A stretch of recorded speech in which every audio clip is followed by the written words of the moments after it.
नमस्कार विद्यार्थी मित्रांनो, BMS लाईफ या यूट्यूब चॅनलमध्ये सर्वांचं स्वागत आहे. तर विद्यार्थी मित्रांनो, आजच्या व्हिडिओमध्ये आपण महाराष्ट्रामध्ये मॅनेजमेंट कोटा रद्द झालेला आहे की नाही याबद्दल आपण पूर्णपणे माहिती घेणार आहोत. तर विद्यार्थी मित्रांनो, चॅनलवर नवीन असाल तर सबस्क्राईब करा आणि तुमचे काही जे डाऊट असतील ते कमेंट सेक्शनमध्ये नक्की कळवा. तर विद्यार्थी मित्रांनो, आज आपण MBBS BDS ॲडमिशन 2026 याबद्दल महत्त्वाची माहिती आपण या व्हिडिओमध्ये जाणून घेणार आहोत. तर सुरुवातीला विद्यार्थी मित्रांनो, सगळ्या विद्यार्थी आणि पालकांमध्ये संभ्रम का निर्माण झाला? तर विद्यार्थी मित्रांनो, अलीकडील शासन निर्णयामुळे विद्यार्थी व पालकांमध्ये संभ्रम झाला आणि अनेकांना वाटले की मॅनेजमेंट कोटा रद्द झाला.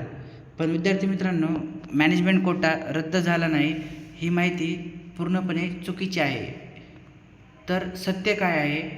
तर विद्यार्थी मित्रांनो, मॅनेजमेंट कोटा रद्द झालेला नाही आणि यावर्षीसुद्धा जे private semi private medical colleges असतात त्यामध्ये जो 15% मॅनेजमेंट कोटा असतो तो यावर्षी पण कायम राहणार आहे आणि रद्द झालेला नाही. फक्त त्यामध्ये काय बदल झाला आहे हे आपण पाहूया.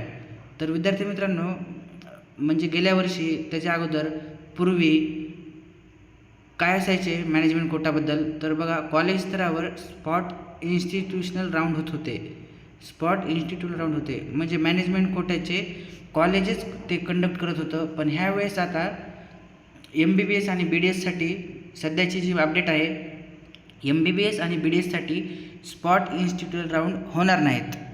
तर पूर्वी जे राऊंड होत होते कॉलेज स्तरावर ते ह्या वर्षी होणार नाहीत. आणि नवीन प्रवेश प्रक्रिया मॅनेजमेंट कोटा जे आपण म्हणजे ह्या अगोदर कॉलेजेस देत होते, ह्यावेळेस मॅनेजमेंट कोट्यातून प्रवेश CET सेलमार्फतच होणार आहेत. आणि ते पण आपल्याला जे मार्क आहेत आणि आपली जी रँक आहे प्रवेश मेरिट लिस्टनुसार दिले जातील. आणि जी आपली गव्हर्मेंट CET सेल जे काही फीस ठेवल त्यानुसारच आपल्याला फीस भरावं लागेल.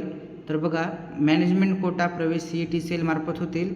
म्हणजे CET सेल मॅनेजमेंट कोट्याचे जे काही ॲडमिशन आहेत ते CET सेलद्वारेच होतील आणि प्रवेश पण आपल्या ऑल इंडिया रँक आणि आपली जी मेरिट मार्क्स आहेत त्यानुसारच दिले जातील.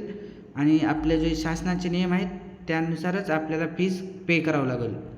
आणि थोडक्यात बघा विद्यार्थी मित्रांनो, मॅनेजमेंट कोटा कायम आहे, कुठेही रद्द झाला नाही. 15% जागा उपलब्ध आहेत मॅनेजमेंट कोट्याच्या. स्पॉट राऊंड बंद करण्यात आले आहेत. जे की मॅनेजमेंट कोट्यासाठी होते ते आता सर्व जे राऊंड आहेत ते CET सेलमार्फत आणि आपल्या मेरिटनुसारच होणार आहेत. तर विद्यार्थीसाठी सूचना आहे विद्यार्थी मित्रांनो, अफवावर कुठलाही विश्वास ठेवू नका आणि CET सेलच्या सूचनावरच विश्वास ठेवा आणि अधिकृत वेळापत्रक आणि नोटिफिकेशन नियमित तपासा, जेणेकरून तुम्हाला कुठल्याही चुकीची माहिती मिळणार नाही. तर विद्यार्थी मित्रांनो, धन्यवाद. ॲडमिशन अपडेटसाठी आमच्या यूट्यूब चॅनलला सबस्क्राईब करा. धन्यवाद.